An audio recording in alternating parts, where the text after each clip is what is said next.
1977 August 15 రాత్రి దాదాపుగా 11 గంటల తర్వాత ఒహియో స్టేట్ యూనివర్సిటీలోని బిగ్ ఇయర్ రేడియో టెలిస్కోపు ఒక సిగ్నల్ రిసీవ్ చేసుకుంది. ఆ సిగ్నల్ దాదాపుగా 72 సెకండ్ల పాటు కంటిన్యూ అయింది. అయితే ఆ సిగ్నల్ రిసీవ్ చేసుకొని ఇప్పటికి 40 సంవత్సరాల పైనే అవుతున్నప్పటికీ కూడా ఆ సిగ్నల్ ఇప్పటికీ అంతు తెలియని ఒక మిస్టరీగానే మిగిలిపోయింది. అండ్ అంతేకాకుండా ఏలియన్స్ ఉన్నారు, ఏలియన్ సివిలైజేషన్ ఉంది, ఏలియన్స్ దగ్గర అద్భుతమైన టెక్నాలజీ ఉంది అని చెప్పడానికి ఒక ఎవిడెన్స్గా కూడా మిగిలిపోయింది. కానీ ఇది నిజంగానే ఏలియన్స్కి సంబంధించిన సిగ్నలేనా? మానవ చరిత్రలో అత్యంత అద్భుతమైన డిస్కవరీస్లో ఇది కూడా ఒకట. ఈ సువిశాల విశ్వంలో మనం ఒంటరిగా లేమా? రండి వావ్ సిగ్నల్ గురించి పూర్తిగా తెలుసుకుందాం. ఈ సిగ్నల్ ఒక మిస్టరీగా మిగిలిపోవడానికి ముఖ్యమైన కారణం ఏంటి అంటే, ఈ సిగ్నల్ని మనుషులెవరూ నేరుగా చూడలేదు. బిగ్ ఇయర్ అబ్జర్వేటరీలో ఉన్న మెయిన్ ఫ్రేమ్ కంప్యూటర్ ఒకటి దీన్ని అబ్జర్వ్ చేసింది. ఆ తర్వాత ఎప్పుడు ఎలాగైతే ఆ అబ్జర్వేటరీ ప్రింట్అవుట్స్ను బయటకు తీస్తుందో అలాగే ఈ సిగ్నల్తో కూడిన ప్రింట్అవుట్స్ను కూడా బయటకు తీసింది. ఆ అబ్జర్వేటరీలో జరిగే ప్రాసెస్ ఏంటి అంటే, ఆ కంప్యూటర్ నుంచి వచ్చిన ప్రింట్అవుట్స్ అన్నింటినీ కూడా అక్కడ ఉన్న స్టాఫ్ కలెక్ట్ చేసి వాటిలో ది బెస్ట్గా అనిపించినవి లేదా మిస్టీరియస్గా అనిపించిన వాటన్నింటినీ కూడా పక్కన పెట్టి ఆ తర్వాత వాటన్నింటినీ కూడా డాక్టర్ గెర్రీ హ్యావెన్స్ యొక్క ఇంటికి పంపిస్తారు. అలా అతని ఇంటికి వెళ్ళిన తర్వాత అతను వాటన్నింటినీ చెక్ చేసి వాటిలో ఏదైనా ఒక ఆశ్చర్యకరమైన విషయం ఏదైనా ఉందా, మనకి కొత్తగా ఉపయోగపడేది కానీ కొత్త ఇన్ఫర్మేషన్ అందించేది కానీ ఉందా అనే విషయాన్ని అబ్జర్వేటరీ వాళ్ళకి తెలియజేస్తూ ఉంటాడు. ఈ ప్రింట్అవుట్స్ అతని ఇంటికి వెళ్ళిన కొన్ని రోజుల తర్వాత అతను ఈ సిగ్నల్ని నోటీస్ చేశాడు. ఆ సిగ్నల్ పేరే 6EQUJ5. ఆ టెలిస్కోప్కి రిసీవ్ అయిన సిగ్నల్స్లో అతను అప్పటి వరకు చూసిన సిగ్నల్స్ అన్నింటిలోకి కూడా అది చాలా స్ట్రాంగెస్ట్ సిగ్నల్. అండ్ అంతేకాకుండా బిగ్ అబ్జర్వేటరీ రిసీవ్ చేసుకున్న సిగ్నల్స్ అన్నింటిలోకి కూడా అది చాలా స్ట్రాంగ్. ఈవెన్ ఆ విషయాన్ని సెటీ కూడా కన్ఫర్మ్ చేసింది. ఈ సిగ్నల్ని చూసిన తర్వాత డాక్టర్ ఏమన్ అనే ఒక వ్యక్తి ఈ 6 అక్షరాలని సర్కిల్ చేస్తూ వావ్ అని రాశాడు. అప్పటి నుంచే దీనికి వావ్ సిగ్నల్ అనే పేరు వచ్చింది. నిజానికి 6EQUJ5 దాన్ని డీకోడ్ చేస్తే వావ్ అన్న పదం రాలేదు. కానీ ఆ సిగ్నల్ అనేది చాలా ఆశ్చర్యకరంగా వావ్ అనిపించేలా ఉండడంతో డాక్టర్ ఏమన్ అనే ఒక వ్యక్తి దాన్ని చూసి వావ్ అని రాశాడు. అందువల్లే దీనికి వావ్ సిగ్నల్ అనే పేరు వచ్చింది. అతను చేసిన అనాలిసిస్ ప్రకారం ఈ సిగ్నల్లో ఉన్న డేటాను గనక మనం బాగా చెక్ చేసినట్టయితే, హాయ్ ఫ్రెండ్స్, మీరు ఎప్పుడైనా సరే 5,000 రూపాయల ప్రోడక్ట్ 250 రూపాయలకు రావడానికి గమనించారా? లేదు కదా. కానీ అమెజాన్, ఫ్లిప్కార్ట్ లాంటి కంపెనీస్ ఏం చేస్తూ ఉంటాయంటే కొన్ని గోల్డెన్ హవర్స్ టైంలో మెగా డీల్స్ ఇస్తూ ఉంటాయి. ఆ డీల్స్ టైంలో ఒక్కొక్క ప్రోడక్ట్ మీద 90% నుంచి 95% వరకు డిస్కౌంట్ అయితే ఉంటుంది. అయితే ఈ డీల్స్ కోసం మీరు కాన్స్టెంట్గా ఆ యాప్స్ చెక్ చేస్తూ ఉండలేరు కదా. కానీ మీకోసం నేను వాటన్నిటిని కూడా కాన్స్టెంట్గా చెక్ చేస్తూ ఉంటాను. అండ్ దాంట్లో ఎప్పుడు ఏ డీల్ పెట్టినా కూడా ఇమీడియట్గా మీకు ఆ ప్రోడక్ట్ని అయితే షేర్ చేస్తాను. మీరు ఇమీడియట్గా ఆ ప్రోడక్ట్ని పర్చేస్ చేయొచ్చు దాని నుంచే. అండ్ అంతేకాదు కొన్ని ఎక్స్ట్రాడినరీ ప్రొడక్ట్స్ ఉంటాయి, వాటిని మీరు బయట ఎక్కడ కూడా చూడరు. వాటి గురించి కూడా నేను మీకు షేర్ చేస్తాను. మీరు సింపుల్గా చేయాల్సింది ఒకటే, కింద డిస్క్రిప్షన్లో మన టెలిగ్రామ్ ఛానల్ లింక్, మన వాట్సాప్ ఛానల్ లింక్, మన ఇన్స్టా బ్రాడ్కాస్ట్ ఛానల్ లింక్ ఉంటాయి. వీటిలో మీరు ఏ యాప్ ఎక్కువగా వాడతారో ఆ యాప్కి సంబంధించిన లింక్ మీద క్లిక్ చేసి ఆ యాప్లో ఉన్న మన ఛానల్ని ఫాలో అవ్వండి. దాంట్లో రెగ్యులర్గా చాలా ప్రొడక్ట్స్ అయితే మీకు అప్డేట్ అవుతూ ఉంటాయి. అండ్ ఆ ప్రొడక్ట్స్లో మీకు ఏది నచ్చినట్టయితే దాన్ని మీరు కొనుగోలు చేయొచ్చు వెంటనే. సో డిస్క్రిప్షన్లో లింక్స్ ఉన్నాయి, వెంటనే ఫాలో అవ్వండి. ఇది ఏలియన్ టెక్నాలజికల్ సిగ్నల్ అనడానికి కావాల్సిన అన్ని రకాల అవకాశాలని కూడా ఈ సిగ్నల్ మనకిస్తుంది. ఈ సిగ్నల్లో మనం ఫస్ట్ చెక్ చేయాల్సిన పాయింట్ ఏంటి అంటే ఈ సిగ్నల్ యొక్క స్ట్రెంగ్త్. ఈ సిగ్నల్ అనేది చాలా స్ట్రాంగ్ సిగ్నల్ అని చెప్పడానికి కారణం ఏంటి అంటే ఈ సిగ్నల్లో వచ్చిన చేంజెస్ కూడా యాక్చువల్గా 6EQUJ5 ఇవన్నీ కూడా ఒకదానితో ఒకటి పొంతన లేనివే. ఈ సిగ్నల్ తక్కువ ఫ్రీక్వెన్సీతో స్టార్ట్ అయింది. ఆ తర్వాత మెల్లిమెల్లిగా దాని యొక్క ఫ్రీక్వెన్సీని పెంచుకుంటూ వచ్చింది. ఆ తర్వాత లాస్ట్కి వచ్చేసరికి బాగా డౌన్ అయ్యింది. ఈ ఫ్రీక్వెన్సీస్ అనేవి 0 నుంచి స్టార్ట్ అవుతూ ఉంటాయి. ఒకవేళ అవతల వైపు నుంచి రిసీవ్ అయిన సిగ్నల్ యొక్క స్ట్రెంగ్త్ అనేది 1 కంటే ఎక్కువ ఉన్నట్టయితే దాన్ని 1 అని అంటారు, 2 కంటే ఎక్కువైతే దాన్ని 2 అంటారు, 3 కంటే ఎక్కువైతే 3 అంటారు. అలాగా 9 వరకు వెళుతూ ఉంటుంది. కానీ వన్స్ 9 అనే దాటిన తర్వాత దాన్ని అక్షరాలతో పోల్చడం మొదలు పెడతారు. ఉదాహరణకి 10కి 11కి మధ్యలో ఉంటే దాన్ని ఏ అంటారు, 11కి 12కి మధ్యలో ఉంటే దాన్ని బి అంటారు. అలాగా అది కూడా కంటిన్యూ అవుతూ ఉంటుంది. అయితే ఇక్కడ మనకి చూస్తున్నట్టయితే యు అని ఉన్న చోట 30 to 31 మధ్యలో ఉంది. అంటే ఆ ప్రాంతంలో ఈ సిగ్నల్ యొక్క స్ట్రెంగ్త్ అనేది దీని యొక్క పీక్ స్టేజ్కి వెళ్ళిందనమాట. ఇప్పుడు సహజంగానే మనకు ఒక డౌట్ వస్తుంది, ఇలాంటి ఒక సిగ్నల్ ఇంతకు ముందు ఎప్పుడైనా సరే ఆ బిగ్ ఇయర్ అబ్జర్వేటరీకి రిసీవ్ అయ్యిందా అని. లేదు, ఇంత భారీ ఫ్రీక్వెన్సీతో ఇంతకుముందు ఎప్పుడూ కూడా ఇలాంటి ఒక సిగ్నల్ రాలేదు. అండ్ అంతేకాకుండా ఈ సిగ్నల్ యొక్క మాడ్యులేషన్ అనేది కూడా చాలా అన్బ్యాలెన్స్డ్గా ఉంది. అంటే ఒకసారి 6తో స్టార్ట్ అయింది, ఆ తర్వాత 14కి వెళ్ళింది, ఆ తర్వాత 26కి వెళ్ళి, ఆ తర్వాత 30 నుంచి 31కి వెళ్ళి, మళ్ళీ 19 నుంచి 20 మధ్యకు వచ్చి, మళ్ళీ 5 నుంచి 6 వరకు వచ్చేసింది. ఇలాంటి ఒక వింత ఫ్రీక్వెన్సీ కలిగిన సిగ్నల్ అంతకుముందు ఎప్పుడూ కూడా బిగ్ ఇయర్ అబ్జర్వేటరీకి రిసీవ్ కాలేదు. అండ్ ఇది ఈ స్థాయిలో ఫ్రీక్వెన్సీ డిఫరెన్సెస్ అనేది కలిగి ఉంది కాబట్టి ఇది ఖచ్చితంగా భూమి మీద ఉన్న ఏ రేడియో స్టేషన్ నుంచి వచ్చింది కాదని శాస్త్రవేత్తలు చెబుతున్నారు. కానీ మరికొందరు చెప్పేది ఏంటంటే ఇది భూమి మీద ఉన్న వేరే రేడియో స్టేషన్ నుంచి వచ్చింది కాకపోవచ్చు, కానీ దీనిలో వచ్చిన ఈ ఫ్రీక్వెన్సీ చేంజెస్కి కారణం ఏంటి అంటే బిగ్ ఇయర్ అబ్జర్వేటరీలో ఉన్న రేడియో స్టేషన్లో ఉన్న ఈ టెలిస్కోప్ అనేది భూమి యొక్క మూమెంట్కి తగ్గట్టుగా ఎప్పటికప్పుడు మారుతూ ఉంటుంది. సో అందువల్ల నార్మల్గా స్ట్రైట్గా వచ్చే ఒక సిగ్నల్ని కూడా దీని యొక్క చేంజెస్ కారణంగా ఇది హై ఫ్రీక్వెన్సీలో వచ్చినట్టుగా చూపించి ఉండొచ్చు. ఒకవేళ దాని పొజిషన్ కనుక ఫిక్స్డ్గా ఉన్నట్టయితే మనకి ఈ సిగ్నల్ ఇలా రాకపోవచ్చు అని చెబుతున్నారు. బహుశా అది కూడా ఒక కారణం అయి ఉండొచ్చు. కానీ ఒక విషయాన్ని మాత్రం మనం గుర్తుపెట్టుకోవాలి, అదేంటి అంటే ఈ టెలిస్కోప్ అనేది 10 సెకండ్ల కంటే తక్కువ ఉన్న సిగ్నల్స్ని లేదా 72 సెకండ్ల కంటే ఎక్కువ ఉన్న సిగ్నల్స్ని రిసీవ్ చేసుకోలేదు. అంటే ఈవెన్ డిటెక్ట్ కూడా చేయలేదు. వావ్ సిగ్నల్లో మనకు కనబడిన ఆ 6 అక్షరాల సీక్వెన్స్ మొత్తం కలిపి 72 సెకండ్లు పట్టింది. ఆ తర్వాత ఈ అబ్జర్వేటరీ సిగ్నల్ని రిసీవ్ చేసుకోవడం ఆపేసింది. అంటే బహుశా ఆ తర్వాత కూడా ఈ అబ్జర్వేటరీకి ఏదో ఒక సిగ్నల్ వచ్చి ఉండొచ్చు, దాన్ని ఈ అబ్జర్వేటరీ రిసీవ్ చేసుకోలేకపోయి ఉండొచ్చు.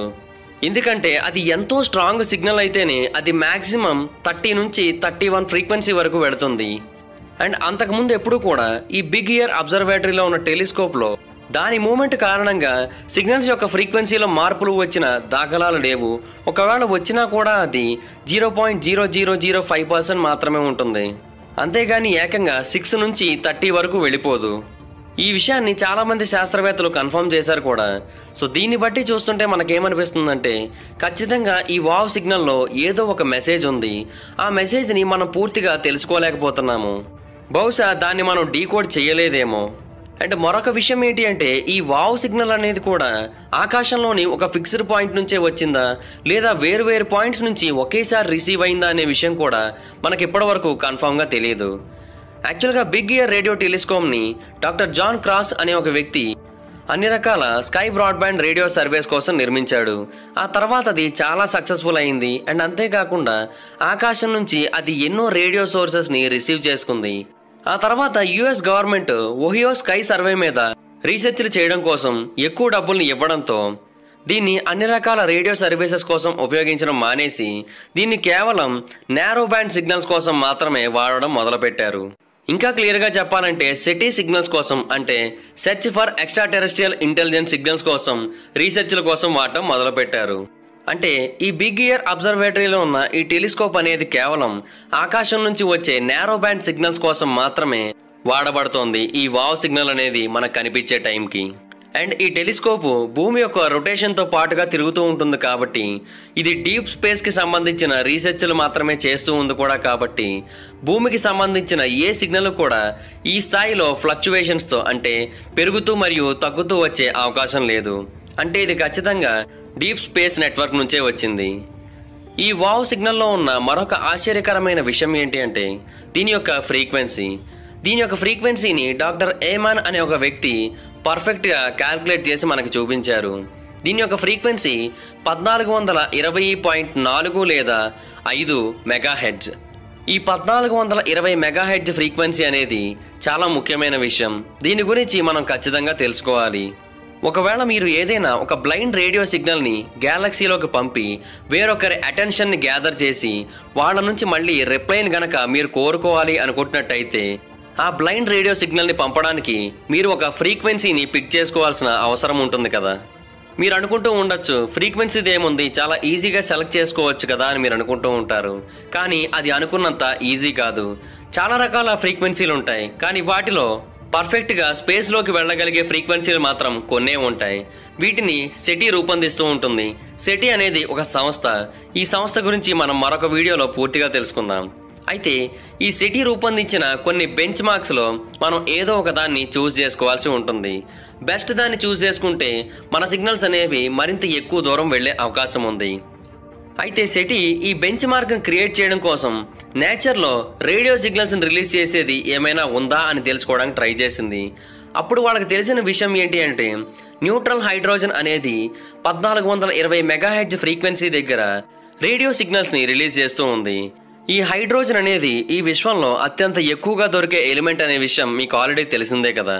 అందువల్ల ఈ 1420 మెగాహెర్ట్జ్ ఫ్రీక్వెన్సీ దగ్గర శాస్త్రవేత్తలు ఏదైనా ఒక బ్లైండ్ రేడియో సిగ్నల్ని కనుక పంపినట్టయితే హైడ్రోజన్ దానితో రియాక్ట్ అయ్యి మళ్ళీ రేడియో సిగ్నల్స్ని మనకు పంపే అవకాశం ఉంది. సో అందుకని అప్పట్లో ఎవరు కూడా 1420 ఫ్రీక్వెన్సీతో ఏ రేడియో సిగ్నల్ని పంపించేవారు కాదు. ఎందుకంటే అలా పంపినా కూడా అది స్పేస్ వరకు వెళ్లకుండా హైడ్రోజన్తో రియాక్ట్ అయ్యి మళ్ళీ రిటర్న్ మనకి వేరే రేడియో సిగ్నల్స్ వచ్చేస్తాయి. అండ్ అంతేకాకుండా ఇంటర్నేషనల్గా ఒక అగ్రిమెంట్ కూడా ఉంది. అదేంటి అంటే ఈ 1420 మెగాహెర్ట్జ్ ఫ్రీక్వెన్సీ అనేది ఒక ప్రొటెక్టెడ్ ఫ్రీక్వెన్సీ అని, సో ఎవరు కూడా ఈ ఫ్రీక్వెన్సీతో ఎలాంటి బ్రాడ్కాస్టింగ్స్ చేయకూడదని, ఒకవేళ అలా చేసినట్టయితే రేడియో ఆస్ట్రోనామర్స్ వాటిని స్టడీ చేసేసే అవకాశం ఉంది. ఒకవేళ అమెరికన్స్ గనక ఆ ఫ్రీక్వెన్సీతో రేడియో సిగ్నల్స్ని రిలీజ్ చేసినట్టయితే రష్యా హైడ్రోజన్ని ఉపయోగించుకొని ఆ రేడియో సిగ్నల్స్ని స్టడీ చేసేసి అమెరికాని తప్పుదారి పట్టించడం కోసం తప్పుడు రిప్లైలు ఇచ్చే అవకాశం కూడా ఉంది. అందువల్ల 1977 కాలంలో భూమి మీద ఉన్న ఏ ఒక్కరూ కూడా ఈ ఫ్రీక్వెన్సీతో బ్రాడ్కాస్టింగ్ అనేది చేసేవారు కాదు. కానీ కొంతమంది చెప్పేది ఏంటంటే ఒకవేళ ఏదైనా ఒక స్పై శాటిలైట్ కనుక భూమి చుట్టూ కానీ లేదా మన సోలార్ సిస్టమ్ యొక్క బయట ప్రాంతం చుట్టూ కానీ తిరుగుతున్నట్టయితే అది ఇలాంటి ఫ్రీక్వెన్సీతో ఒక రేడియో సిగ్నల్ని రిలీజ్ చేసే అవకాశం ఉంది కదా అని. ఒకవేళ అలా గనక జరిగినట్టయితే దాని కారణంగా ఆ స్పై శాటిలైట్కి చాలా ఇష్యూస్ అనేవి వస్తాయి. ఎందుకంటే వన్స్ ఆ సిగ్నల్ భూమిని చేరుకున్న తర్వాత ఖచ్చితంగా శాస్త్రవేత్తలు ఆ స్పై శాటిలైట్ని కనుగొనేవారు. కానీ అవి స్పై శాటిలైట్ నుంచి వచ్చిన ట్రాన్స్మిషన్స్ కానే కావు. ఎందుకంటే దాని నుంచి వచ్చిన ఫ్రీక్వెన్సీ అనేది ఎగ్జాక్ట్గా బిగ్ ఇయర్లో ఉన్న రేడియో టెలిస్కోప్ యొక్క యాంటెన్నాతో మ్యాచ్ అయ్యాయి. ఈ యాంటెన్నా ప్యాటర్న్కి తగ్గట్టుగానే ఆ సిగ్నల్ అనేది భూమిని చేరుకుంది. ఒకవేళ స్పై శాటిలైట్ కనుక కొన్ని సిగ్నల్స్ని భూమికి పంపించాలి అని అనుకుంటున్నట్టయితే ఎగ్జాక్ట్గా బిగ్ ఇయర్లో ఉన్న యాంటెన్నాకి తగ్గట్టుగానే పంపదు కదా. ఎందుకంటే స్పై శాటిలైట్ అంటేనే ఎవరికీ తెలియకుండా ఉండాలి అనుకునేది, అలాంటిది అంత పర్ఫెక్ట్గా ఎందుకు పనిచేస్తుంది? ఈ వావ్ సిగ్నల్ అనేది భూమికి దగ్గరగా ఉన్నదాని నుంచి కావచ్చు లేదా భూమి నుంచి కొంచెం దూరంగా ఉన్నదాని నుంచి కావచ్చు, ఏదో ఒక వింత ఆబ్జెక్ట్ నుంచి వచ్చిందని చాలామంది చెబుతూ ఉంటారు. ఒకవేళ అదే కనుక జరిగినట్టయితే మనకి చెందిన ఏదో ఒక పబ్లిక్ శాటిలైటే ఈ రేడియో సిగ్నల్స్ని పంపి ఉండొచ్చు. కానీ శాస్త్రవేత్తలు మనకి సంబంధించిన అన్ని పబ్లిక్ శాటిలైట్స్ని కూడా ఆ టైంలో చెక్ చేశారు. ఏది కూడా ఆ వావ్ సిగ్నల్ పరిధిలో లేదు, అన్నీ కూడా చాలా డిస్టెన్స్గా ఉన్నాయి. ఒకవేళ నిజంగా ఏదైనా ఒక స్పై శాటిలైట్ కనుక ఉన్నట్టయితే అది చంద్రుడి కంటే ముందుండాలి లేదా మన సోలార్ సిస్టంలోనే తిరుగుతూ ఉండాలి. అది అసలు జరిగే అవకాశమే లేదు. అండ్ స్పై శాటిలైట్ వాళ్ళు అంత ఎగ్జాక్ట్గా బిగ్ ఇయర్ టెలిస్కోప్లోని యాంటెన్నా ప్యాటర్న్తో మ్యాచ్ అయ్యేలాగా ఎగ్జాక్ట్గా పంపరు. ఎందుకంటే అప్పుడు వాళ్ళ గురించి పూర్తిగా తెలిసిపోతుంది కాబట్టి. అండ్ మన సోలార్ ఆర్బిట్లో అలాంటి స్పై శాటిలైట్ ఏది కూడా తిరగట్లేదు. అందువల్ల ఈ వావ్ సిగ్నల్ అనేది మనుషుల వల్ల అయితే వచ్చింది కాదు. అండ్ మనం మరొక విషయాన్ని కూడా గుర్తించాలి. ఇది 1420 మెగాహెర్ట్జ్ కంటే కొంచెం ఎక్కువే ఉంది. అంటే 1420.4 లేదా 1420.5 మెగాహెర్ట్జ్ అనేది ఉంది. మరి అసలు ఎందుకని అలా కొంచెం ఎక్కువ ఉంది? దీనికి మరికొందరు చెప్పేది ఏంటంటే ఈ వావ్ సిగ్నల్ని ఏదైతే బయటకు రిలీజ్ చేసిందో అది భూమి వైపే మెల్లిమెల్లిగా కదులుతూ ఉండొచ్చని, ఇంకా క్లియర్గా చెప్పాలంటే సెకండ్కి 10 కిలోమీటర్ల వేగంతో ప్రయాణిస్తూ ఉండొచ్చని. సో దాని కారణంగానే దీని యొక్క ఫ్రీక్వెన్సీలో చిన్న మార్పులు అనేవి వచ్చి ఇది 1420.4 లేదా 5 వరకు చేరుకొని ఉంటుందని చెబుతున్నారు. స్పేస్ యొక్క టర్మ్స్ గురించి కనుక మనం మాట్లాడుకోవాలనుకుంటున్నట్టయితే వోయాజర్ 2 అనేది సెకండ్కి 15 కిలోమీటర్ల వేగంతో ప్రయాణిస్తుంది. గ్యాలక్సీలు సెకండ్కి 35,000 కిలోమీటర్ల వేగంతో ప్రయాణిస్తూ ఉంటాయి. ఆ లెక్కన మనం చూసుకున్నట్టయితే వోయాజర్ 2 అనేది మన సోలార్ సిస్టమ్ దాటి మనకి దగ్గరలో ఉన్న మరొక స్టార్ సిస్టమ్ని చేరుకోవడానికి సుమారుగా 42,000 సంవత్సరాలు పడుతుంది. ఒకవేళ వావ్ సిగ్నల్ని మనకి పంపించిన సోర్స్ ఏదైతే ఉందో అది కనుక నిజంగా కదులుతున్నట్టయితే అది చాలా మెల్లిగా కదులుతుందని అర్థం. ఎందుకంటే అప్పుడు మాత్రమే ఫ్రీక్వెన్సీలో అలా చిన్న చిన్న చేంజెస్ వస్తాయి. సరే, వావ్ సిగ్నల్ని మనకి రిలీజ్ చేసిన సోర్స్ అనేది కదులుతూ ఉంది, అది కూడా చాలా మెల్లిగా కదులుతుంది అనుకుందాం. కానీ మనం మరొక విషయాన్ని కూడా తెలుసుకోవాలి. అదేంటి అంటే ఈ వావ్ సిగ్నల్కి సంబంధించిన ఫ్రీక్వెన్సీ అనేది కొంచెం మార్చబడింది. దీన్ని ఎవరు కూడా అఫీషియల్గా బయటికి చెప్పలేదు, కానీ రెడ్ అండ్ బ్లూ షిఫ్ట్ కోసం బాబ్ డిక్సన్ అనే ఒక వ్యక్తి దీన్ని మార్చినట్టుగా బిగ్ ఇయర్ వెబ్సైట్లో పేర్కొన్నాడు. బిగ్ ఇయర్ వెబ్సైట్ యొక్క లింక్ నేను కింద డిస్క్రిప్షన్లో ఇచ్చాను, మీరు ఆ వెబ్సైట్ని చెక్ చేయొచ్చు. కానీ ఆ వెబ్సైట్లో ఆ ఇన్ఫర్మేషన్ అనేది ఇప్పుడు మీకు సరిగ్గా కనిపించకపోవచ్చు. దానికి కారణం ఏంటి అంటే 1990ల కాలంలో ఆ టెలిస్కోప్ ఉన్న ల్యాండ్ని మరొకరికి అమ్మేయడంతో ఆ టెలిస్కోప్ని పూర్తిగా కూల్చేశారు. సో ఆ టైంలో ఆ వెబ్సైట్లో ఉన్న కొంత డేటాని డిలీట్ చేసేశారు. కానీ డిక్సన్ చెప్పేది ఏంటంటే దాని యొక్క ఫ్రీక్వెన్సీలో కావచ్చు లేదా దాని యొక్క డీటెయిల్స్లో కావచ్చు కొన్ని మార్పులు అనేవి చేయబడ్డాయని, దాన్ని ఎందుకు మార్చారు అంటే డాప్లర్ ఎఫెక్ట్ కోసం అని చెబుతున్నాడు. ఈ డాప్లర్ ఎఫెక్ట్ కారణంగా మనకి కొన్ని గ్యాలక్టిక్ స్టాండర్డ్స్ అనేవి ఉంటాయి. వాటితో మ్యాచ్ చేయడం కోసం మరొక సివిలైజేషన్ ఉంది అని చెప్పడం కోసం డాప్లర్ ఎఫెక్ట్ కోసం దానిలో చిన్న చిన్న మార్పులు అనేవి చేశారని అతను చెబుతున్నాడు. అలా మార్పులు చేస్తేనే అది భూమి నుంచి కానీ లేదా మన స్టార్ సిస్టమ్ నుంచి కానీ వచ్చింది కాదు అని అందరికీ అనిపిస్తుందని, లేదా మార్చకుండా దాన్ని యాజ్ ఇట్ ఈస్ ఎలా వచ్చిందో అలాగే ఉంచినట్టయితే అది భూమి నుంచి వచ్చిన సిగ్నలే అని చాలామంది అనుకుంటున్నారని, అందుకనే దాన్ని మార్చడం జరిగిందని అతను అప్పట్లో పేర్కొన్నాడు. కానీ అతని మాటల్ని చాలామంది కొట్టిపడేశారు అండ్ అతను చెప్పేదంతా కూడా అబద్ధమని అన్నారు. ఈ వావ్ సిగ్నల్ గురించి మనం తెలుసుకోవాల్సిన మరొక ఫీచర్ ఏంటి అంటే ఇది ఒక నారో బ్యాండ్ సిగ్నల్. ఈ నారో బ్యాండ్ సిగ్నల్ని చూసే చాలామంది ఈ సిగ్నల్ ఏలియన్ చేత పంపబడిన ఒక అద్భుతమైన టెక్నాలజికల్ సిగ్నల్ అని చెబుతూ ఉంటారు. ఎందుకంటే నారో బ్యాండ్ అంటే ఏంటంటే ఎక్కడ లీక్ అవ్వనిది, అంటే దానికి దగ్గరలో వేరు ఫ్రీక్వెన్సీలు ఏమైనా కనిపించినా కూడా దాన్ని ఎక్కడికైతే పంపాలనుకుంటున్నారో అక్కడి వరకు ఎలాంటి డిస్టర్బెన్సెస్ లేకుండా స్ట్రైట్గా వెళ్ళిపోతుంది. ప్రకృతి ఎప్పుడూ కూడా నారో బ్యాండ్ రేడియో సిగ్నల్స్ని పంపలేదు, అప్పుడప్పుడు కొన్ని పర్టికులర్ కండిషన్స్లో మాత్రమే పంపగలదు. సో నేచర్ ఇలాంటి వాటిని పంపే అవకాశం లేదు. మనుషులు కావాలనుకుంటున్నట్టయితే ఇలాంటి వాటిని పంపే అవకాశం ఉంది. యాక్చువల్గా ఈ నారో బ్యాండ్ సిగ్నల్స్కి ఆపోజిట్ వైడ్ బ్యాండ్ సిగ్నల్స్. ఈ వైడ్ బ్యాండ్ సిగ్నల్స్ అనేవి మరింత ఎక్కువ ఎనర్జీని తీసుకుంటాయి, ఎందుకంటే మధ్యలో ఎక్కడైనా సరే వీటికి వేరే ఫ్రీక్వెన్సీలు కనిపించినట్టయితే అటువైపు ఇవి డైవర్ట్ అయిపోతాయి. అందువల్ల ఇవి ఎనర్జీని ఎక్కువగా వేస్ట్ చేస్తూ ఉంటాయి, ఎనర్జీని డిస్ట్రిబ్యూట్ చేస్తూ ఉంటాయి కూడా. సో అందుకనే నారో బ్యాండ్ టెక్నాలజీ అనేది క్రియేట్ చేయబడింది. సో ఏలియన్స్ కూడా అలాగే ఈ నారో బ్యాండ్ టెక్నాలజీని అభివృద్ధి చేసుకొని మనకి ఈ సిగ్నల్స్ని పంపారని చాలామంది థియరిస్టుల యొక్క వాదన. కానీ దీనికి సంబంధించి ఇప్పటికీ కూడా డిబేట్లు నడుస్తూనే ఉన్నాయి. అయితే ఈ వావ్ సిగ్నల్ అనేది కేవలం నారో బ్యాండ్ సిగ్నల్ మాత్రమే కాదు, చాలా స్ట్రాంగ్ నారో బ్యాండ్ సిగ్నల్. దీని యొక్క విడ్త్ ఎంతో తెలుసా? కేవలం 10 kHz. అంటే అంత పర్ఫెక్ట్గా, అంత నారోయెస్ట్గా భూమి మీద ఉన్న ఏ ఒక్క టెలివిజన్ సిగ్నల్ కానీ లేదా ఏ ఒక్క రేడియో సిగ్నల్ కానీ ఎవరి చేత పంపబడలేదు. సరే, ఈ వావ్ సిగ్నల్ని ఏది పంపిందో ఎవరు పంపారో తెలియలేదు, కానీ దాని పని అయితే మాత్రం అది చాలా పర్ఫెక్ట్గా చేసింది. ఆ సిగ్నల్ని ఎక్స్ట్రాడినరీగా పంపింది. కానీ ఈ వావ్ సిగ్నల్ అనేది ఎక్కడి నుంచి వచ్చింది? ఈ ప్రశ్నకి మాత్రం ఇప్పటివరకు సమాధానం దొరకలేదు. ఈ ప్రశ్నకి సమాధానం దొరకపోవడానికి ముఖ్యమైన కారణం ఏంటి అంటే ఈ సిగ్నల్ మనకి కాన్స్టలేషన్ సాగిటారియస్లో ఉన్న 2 ప్యాచెస్లో ఏదో ఒక ప్యాచ్ నుంచి వచ్చింది. అది ఏ ప్యాచ్ నుంచి వచ్చిందనేది మనకి పూర్తిగా తెలియలేదు. ఒకవేళ అది ఏ ప్యాచ్ నుంచి వచ్చినా కూడా మన సోలార్ సిస్టమ్ యొక్క వెలుపల భాగం నుంచే మన దగ్గరికి వచ్చినట్టు. ఈ ప్యాచెస్లో ఉన్న డిస్టెన్స్ని కనుక మనం చెక్ చేసినట్టయితే అది మన సోలార్ సిస్టమ్కి ఎంత దూరం నుంచి వచ్చిందనేది తెలుస్తుంది. కానీ ఆ 2 ప్యాచెస్లో ఏ ప్యాచ్ నుంచి వచ్చిందనేది కూడా ఎవరికీ తెలియలేదు. అండ్ మరొక విషయం ఏంటి అంటే ఈ మిల్కీవే గ్యాలక్సీ యొక్క సెంట్రల్ బల్జ్ కూడా ఆ ప్రాంతంలోనే ఉంటుంది. సో బహుశా ఆ ప్రాంతం నుంచి కూడా వచ్చి ఉండొచ్చు. ఆ ప్రాంతంలో అయితే కొన్ని లక్షల స్టార్స్ ఉన్నాయి, అంటే ఇంకెన్నో ప్లానెట్స్ ఉండి ఉండొచ్చు. వాటిలో దేని నుంచైనా సరే మనకి ఈ సిగ్నల్ వచ్చి ఉండొచ్చు. అండ్ మరొక ప్రాబ్లం ఏంటి అంటే బిగ్ ఇయర్ టెలిస్కోప్కి 2 ఫీడ్ హార్న్స్ ఉన్నాయి, అంటే అవి ఒకేసారి 2 బీమ్స్ ఆఫ్ సిగ్నల్స్ని అబ్జర్వ్ చేసుకుంటాయన్నమాట.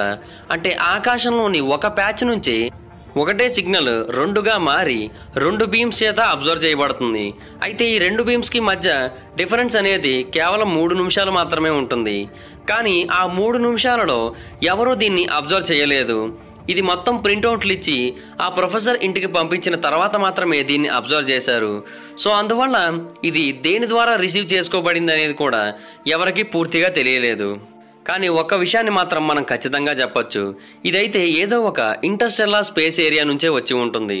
ఈ బిగ్ ఇయర్ టెలిస్కోప్ మాత్రమే కాదు, ఇంకా ఎన్నో radio telescopes even big ear telescope కంటే ఎక్కువ ఫ్రీక్వెన్సీని కలిగి ఉన్నవి కూడా ఆ 2 ప్యాచెస్ వైపు కంటిన్యూస్గా అబ్జర్వ్ చేస్తూనే ఉన్నాయి. వాటిలో వెరీ లార్జ్ ఎర్రే టెలిస్కోప్ కూడా ఉంది. బట్ అయినప్పటికీ కూడా వాటిలో ఏ ఒక్కదానికి కూడా ఈ సిగ్నల్ అనేది రిసీవ్ కాలేదు. బహుశా ఈ వావ్ సిగ్నల్ అనేది మన గ్యాలక్సీకి చాలా దూరంగా ఉన్న ఏదో ఒక ప్రాంతం నుంచి బయలుదేరి మధ్యలో మన సోలార్ సిస్టమ్కి దగ్గరలో ఉన్న ఏదో ఒక ఆబ్జెక్ట్ని ఢీకొని మళ్ళీ మన వైపు డీవియేట్ అయ్యే అవకాశం కూడా లేకపోలేదు. సో అందువల్లే ఆ టైంకి ఆ ప్రాంతాన్ని బిగ్ ఇయర్ టెలిస్కోప్ అబ్జర్వ్ చేస్తూ ఉంది కాబట్టి బిగ్ ఇయర్ టెలిస్కోప్కి ఆ సిగ్నల్స్ అనేవి రిసీవ్ అయ్యి ఉండొచ్చు. కొంతమంది చెప్పేది ఏంటంటే భూమి మీద నుంచి పంపబడిన వేరే సిగ్నల్సే మన సోలార్ సిస్టంలో ఉన్న వేరే గ్రహాలను తాకి మళ్ళీ మనకి రివర్స్ బౌన్స్ అవ్వడం వల్ల కూడా మనకి ఈ సిగ్నల్స్ అనేవి వచ్చి ఉండొచ్చు అన్నారు. కానీ అది కూడా నిజం కాదు. ఎందుకంటే ఆ టైంలో మన సోలార్ సిస్టంలోని ఏ ఒక్క ప్లానెట్ కూడా మన భూమి మీద నుంచి వెళ్తున్న సిగ్నల్స్ని బౌన్స్ చేసే పొజిషన్లో లేదు. అంటే అవి ఖచ్చితంగా బౌన్స్ అయ్యి వచ్చినవి కాదు, ఖచ్చితంగా సోలార్ సిస్టమ్కి బయట ఉన్న ఏదో ఒక ఆబ్జెక్ట్ వల్ల వచ్చినవే. ఒకవేళ మిగతా వాళ్ళు చెప్పినట్టు భూమి మీద నుంచి వెళ్ళిన సిగ్నల్స్ వేరే గ్రహాలను తాకి మళ్ళీ మన మీదకి బౌన్స్ అయినట్టయితే అలాంటి సంఘటనలు మరెన్నోసార్లు జరగాల్సి ఉంటుంది. కానీ అలా ఎప్పుడూ కూడా జరగలేదు. ఆ తర్వాత రీసెంట్గా ఈ వావ్ సిగ్నల్కి కారణం కామెంట్స్ అనడం కూడా మొదలుపెట్టారు. చాలామంది మీడియా పర్సన్స్ కావచ్చు లేదా సోషల్ మీడియా వాళ్ళు కావచ్చు కామెంట్సే ఈ వావ్ సిగ్నల్కి కారణమని అందరికీ స్ప్రెడ్ చేయడం మొదలుపెట్టారు. కానీ ఈ విషయం చాలా క్రిటిసిజంని ఎదుర్కొంది. దానికి కారణం ఏంటి అంటే ఈ వావ్ సిగ్నల్ అనేది రిసీవ్ అయ్యే టైంకి మన సోలార్ సిస్టమ్ పరిధిలో కావచ్చు లేదా మన సోలార్ సిస్టమ్ చుట్టూ కావచ్చు ఏ ప్రాంతంలో కూడా కామెంట్స్ అనేవి లేవు. అండ్ మరొకటి ఏంటంటే కామెట్స్ చాలా బలమైన neutral hydrogen radio signal release చేస్తాయి. వీటిని రేడియో ఆస్ట్రోనమర్స్ చాలా ఈజీగా అబ్జర్వ్ చేయగలరు. కానీ ఇవి కామెట్స్ చేత రిలీజ్ చేయబడిన సిగ్నల్స్ కావు. సో ఖచ్చితంగా ఇవి ఏవో ఒక ఎక్స్ట్రా టెరెస్ట్రియల్ సిగ్నల్సే అని చాలామంది శాస్త్రవేత్తలు నమ్మారు. అండ్ కామెట్స్ వల్ల ఈ సిగ్నల్స్ వచ్చాయి అన్న థియరీని కొట్టిపడేశారు. సరే, ఒకసారి మళ్ళీ వావ్ సిగ్నల్ దగ్గరికి వద్దాం. ఈ వావ్ సిగ్నల్లో ఉన్న అన్ని అంశాలని కనుక మనం పూర్తిగా చెక్ చేసినట్టయితే ఏలియన్సే ఈ సిగ్నల్ని పంపారు అనడానికి కావాల్సిన అన్ని ఆధారాలు మనకు కనిపిస్తూ ఉన్నాయి. అయితే ఈ వావ్ సిగ్నల్ అనేది రిసీవ్ అయిన తర్వాత ఎంతోమంది ఎన్నో రకాల టెలిస్కోపులను ఉపయోగించి ఎంతో భారీ టెలిస్కోపులను కూడా ఉపయోగించి స్పేస్లో రీసెర్చ్లు చేయడం మొదలుపెట్టారు. కానీ మరెప్పుడూ కూడా ఈ సిగ్నల్ అనేది రిసీవ్ కాలేదు. దీనికి కొన్ని కారణాలు ఉన్నాయి. మొదటిది, ఒకవేళ ఈ వావ్ సిగ్నల్ అనేది ఒక పర్టికులర్ టైంలోనే వస్తుంది అని మనం అనుకుంటున్నట్టయితే ఆ పర్టికులర్ టైం ఎప్పుడు అనేది మనకి తెలియదు. యాక్చువల్గా కొన్ని ప్యాటర్న్స్ ఉంటాయి ఇలాంటి సిగ్నల్స్కి. అంటే ఒకసారి వచ్చిన సిగ్నల్ మళ్ళీ 6 నెలలకు వస్తుంది, ఆ తర్వాత మళ్ళీ 6 నెలలకు వస్తుంది. సో ఈ వావ్ సిగ్నల్కి అలాంటి ఏదైనా ఒక ప్యాటర్న్ కనుక ఉన్నట్టయితే దాని గురించి మనం ఇంకా తెలుసుకోలేకపోయాం. సో అందువల్ల అది ఎప్పుడు మళ్ళీ రిపీట్ అవుతుందన్న విషయం మనకు తెలియదు. మరొక విషయం ఏంటి అంటే ఆస్ట్రోనామర్స్ ఎప్పుడూ కూడా ఒక ప్రాంతపు ఆకాశాన్ని కంటిన్యూస్గా చూస్తూ ఉండలేరు. ఎందుకంటే రేడియో టెలిస్కోప్స్ అనేవి ఎప్పటికప్పుడు దాని యొక్క పొజిషన్ని మార్చుకుంటూ ఉంటాయి. అండ్ ఒక ప్రాంతాన్ని చూడడం కోసం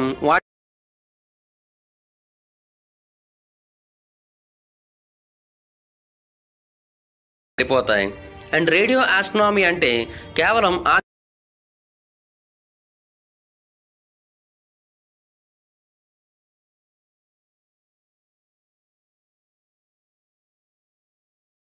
కూడా మనకి ఈ వావ్ సిగ్నల్ అనేది మళ్ళీ కనిపించకపోయి ఉండొచ్చు లేదా మళ్ళీ వినిపించకపోయి ఉండొచ్చు. రేడియో ఆస్ట్రోనమర్ అయిన రాబర్ట్ హెచ్ గ్రే అనే ఒక వ్యక్తి ఈ విషయం మీద చాలా వర్క్ చేసి ఒక పుస్తకాన్ని కూడా రాశాడు. అండ్ ఆ తర్వాత అతను ఒక ఓన్ రేడియో టెలిస్కోప్ను కూడా తయారు చేసుకొని స్పేస్ మీద ఎన్నో రీసెర్చ్లు చేశాడు. అతను మరియు అతని కొలీగ్స్ ఎప్పటికప్పుడు ఆ టెలిస్కోప్ను ఉపయోగించి ఆకాశంలో ఏం జరుగుతుందనేది చెక్ చేస్తున్నప్పటికీ కూడా వాళ్ళకి ఒక్కసారి కూడా ఆ వావ్ సిగ్నల్ అనేది రిసీవ్ కాలేదు. కోర్స్ వాళ్ళకి చాలా చిన్న చిన్న రేడియో సిగ్నల్స్ అనేవి రావడం జరిగింది. కానీ ఈ వావ్ సిగ్నల్ ఫ్రీక్వెన్సీతో ఏ ఒక్క సిగ్నల్ కూడా రాలేదు. చూసి వాళ్ళకు కూడా విసిగేసి వాళ్ళు కూడా చూడడం మానేశారు. అండ్ మరొక విషయం ఏంటి అంటే భూమి కూడా ఎప్పటికప్పుడు రొటేట్ అవుతూ ఉంటుంది. అందువల్ల ఇప్పుడు ఏ ప్రాంతం నుంచి అయితే సిగ్నల్స్ వచ్చాయో మరొకసారి ఆ సిగ్నల్స్ భూమిని తాకే టైంకి భూమి ఆ వైపున ఉండకపోవచ్చు, మరొక వైపు ఉండొచ్చు. ఆ ప్రాంతంలో సముద్రం ఉండి ఉండొచ్చు, అక్కడ ఎలాంటి రేడియో అబ్జర్వేటరీస్ ఉండకపోయి ఉండొచ్చు. లేదా ఒకవేళ ఈ వావ్ సిగ్నల్ అనేది మరొకసారి వచ్చినా కూడా అది ఇంత హై ఫ్రీక్వెన్సీతో వచ్చి ఉండక చాలా తక్కువ ఫ్రీక్వెన్సీతో వచ్చి ఉండొచ్చు. సో అందువల్ల కూడా మనం ఈ వావ్ సిగ్నల్ని మరొకసారి క్యాచ్ చేయలేకపోయి ఉండొచ్చు. అండ్ సిటీ ఎప్పుడైనా సరే ఏదైనా ఒక సిగ్నల్ 2 సార్లు రిసీవ్ అయినా లేదా మొదటిసారి రిసీవ్ అయిన సిగ్నల్ అయినా సరే పూర్తిగా స్టడీ చేయగలిగితేనే దాన్ని అఫీషియల్గా గుర్తిస్తుంది. కానీ ఇదేమో అసలు రిపీట్ కాలేదు. సో అందువల్ల ఈ వావ్ సిగ్నల్ అనేది అఫీషియల్గా గుర్తింపు పొందిన ఒక సిగ్నల్ కాదు. అందువల్లే మనకి ఈ వావ్ సిగ్నల్ గురించిన అఫీషియల్ ఇన్ఫర్మేషన్ అనేది పూర్తిగా దొరకట్లేదు. కానీ నిజానికి ఒక ఎక్స్ట్రా టెరెస్ట్రియల్ ఇంటెలిజెన్స్కి సంబంధించిన సిగ్నలే. ఆ వావ్ సిగ్నల్కి భూమితో కానీ భూమికి సంబంధించిన వాటితో కానీ మన సోలార్ సిస్టంతో కానీ అసలు ఎలాంటి సంబంధమూ లేదు. అందువల్ల మనకు ఒకటే తెలుస్తుంది, ఏలియన్స్ అనేవాళ్ళు ఖచ్చితంగా ఎక్కడో ఒక చోట ఉన్నారు అండ్ వాళ్ళకి రేడియో సిగ్నల్స్ని పంపగలిగే టెక్నాలజీ కూడా ఉంది అని. బహుశా ఆ మెసేజ్లో వాళ్ళు ఇంకా ఏదో చెప్పాలనుకుంటూ ఉండొచ్చు, కానీ అది చెప్పలేకపోయి ఉండొచ్చు. ఎందుకంటే ఆ రేడియో అబ్జర్వేటర్ కేవలం 72 సెకండ్స్ వరకు మాత్రమే సిగ్నల్స్ని రిసీవ్ చేసుకుంటుంది, ఆ తర్వాత రిసీవ్ చేసుకోలేదు కాబట్టి. అంటే ఈ సువిశాల విషయంలో మనం ఒంటరి వాళ్ళం కాదు. చివరగా మనం తెలుసుకోవాల్సిన మరొక విషయం ఏంటి అంటే, డిక్సన్ అనే ఒక వ్యక్తి మరొక విషయాన్ని కూడా అందరికీ తెలియజేశాడు. అదేంటి అంటే, బిగ్ ఇయర్ టెలిస్కోప్లో ఈ వావ్ సిగ్నల్ లాంటి నారో బ్యాండ్ సిగ్నల్స్ ఒకటి కాదు కొన్ని వేల సిగ్నల్స్ వచ్చాయి. వాటిలో యావరేజ్ నాయిస్ లెవెల్ కంటే కొంచెం ఎక్కువగా ఉన్న సిగ్నల్స్ 1124. వాటన్నింటినీ కూడా అతను వేరు రకాలుగా డివైడ్ చేశాడు కూడా. వాటిలో దేని గురించి కూడా ఇప్పటివరకు ఎలాంటి ఇన్ఫర్మేషన్ దొరకలేదు అండ్ ఆ సిగ్నల్స్ మళ్ళీ రాలేదు. అతను చెప్పింది నిజమే కూడా, కానీ ఆ సిగ్నల్స్ ఏవి వావ్ సిగ్నల్ అంతా పాపులర్ కాలేదు. దానికి కారణం వావ్ సిగ్నల్ మీద పెట్టినంత ఫోకస్ మీడియా మిగతా సిగ్నల్స్ మీద పెట్టలేదు. ఎందుకంటే ఫస్ట్ ఈజ్ ఫస్ట్ కదా. ఏది ఏమైనప్పటికీ కూడా ఈ వావ్ సిగ్నల్ అనేది ఏలియన్స్ ఉన్నారు అని మనం నమ్మడం కోసం ఏలియన్స్ చేత పంపబడిన ఒక కమ్యూనికేషన్ మెసేజ్ వంటిదని నాకు అనిపిస్తుంది. మరి మీకేమనిపిస్తుందో కింద కామెంట్ చేయండి. ఈ వీడియో కనుక మీకు నచ్చినట్టయితే లైక్ చేయండి, వీడియోని షేర్ చేయండి, మా ఛానల్ని సబ్స్క్రైబ్ చేసుకోండి, పక్కనే ఉన్న బెల్ ఐకాన్ క్లిక్ చేయండి. ఈ వీడియోని షేర్ చేయడం మాత్రం మర్చిపోవద్దు, ఎందుకంటే షేర్ చేస్తేనే వీడియో గురించి మా ఛానల్ గురించి అందరికీ తెలుస్తుంది. ఒకవేళ మీరు నన్ను డైరెక్ట్గా ఫాలో అవ్వాలి అనుకున్నట్టయితే నా ఇన్స్టాగ్రామ్ ఐడి జబర్దస్త్ మహీధర్, మీరు అక్కడికి వచ్చి నన్ను ఫాలో అవ్వచ్చు. Thank you guys, bye. Hi friends, మీరు ఎప్పుడైనా సరే 5,000 రూపాయల ప్రోడక్ట్ 250 రూపాయలకి రావడానికి గమనించారా? లేదు కదా. కానీ అమెజాన్, ఫ్లిప్కార్ట్ లాంటి కంపెనీస్ ఏం చేస్తూ ఉంటాయంటే కొన్ని గోల్డెన్ హవర్స్ టైంలో మెగా డీల్స్ ఇస్తూ ఉంటాయి. ఆ డీల్స్ టైంలో ఒక్కొక్క ప్రోడక్ట్ మీద 90% నుంచి 95% వరకు డిస్కౌంట్ అయితే ఉంటుంది. అయితే ఈ డీల్స్ కోసం మీరు కాన్స్టెంట్గా ఆ యాప్స్ చెక్ చేస్తూ ఉండలేదు కదా. కానీ మీకోసం నేను వాటన్నిటిని కూడా కాన్స్టెంట్గా చెక్ చేస్తూ ఉంటాను. అండ్ దాంట్లో ఎప్పుడు ఏ డీల్ పెట్టినా కూడా ఇమీడియట్గా మీకు ఆ ప్రోడక్ట్ని అయితే షేర్ చేస్తాను. మీరు ఇమీడియట్గా ఆ ప్రోడక్ట్ని పర్చేస్ చేయొచ్చు దాని నుంచే. అండ్ అంతేకాదు కొన్ని ఎక్స్ట్రాడినరీ ప్రొడక్ట్స్ ఉంటాయి, వాటిని మీరు బయట ఎక్కడ కూడా చూడరు. వాటి గురించి కూడా నేను మీకు షేర్ చేస్తాను. మీరు సింపుల్గా చేయాల్సింది ఒకటే, కింద డిస్క్రిప్షన్లో మన టెలిగ్రామ్ ఛానల్ లింక్, మన వాట్సాప్ ఛానల్ లింక్, మన ఇన్స్టా బ్రాడ్కాస్ట్ ఛానల్ లింక్ ఉంటాయి. వీటిలో మీరు ఏ యాప్ ఎక్కువగా వాడతారో ఆ యాప్కి సంబంధించిన లింక్ మీద క్లిక్ చేసి ఆ యాప్లో ఉన్న మన ఛానల్ని ఫాలో అవ్వండి. దాంట్లో రెగ్యులర్గా చాలా ప్రొడక్ట్స్ అయితే మీకు అప్డేట్ అవుతూ ఉంటాయి. అండ్ ఆ ప్రొడక్ట్స్లో మీకు ఏది నచ్చినట్టయితే దాన్ని మీరు కొనుగోలు చేయొచ్చు వెంటనే. సో డిస్క్రిప్షన్లో లింక్స్ ఉన్నాయి, వెంటనే ఫాలో అవ్వండి.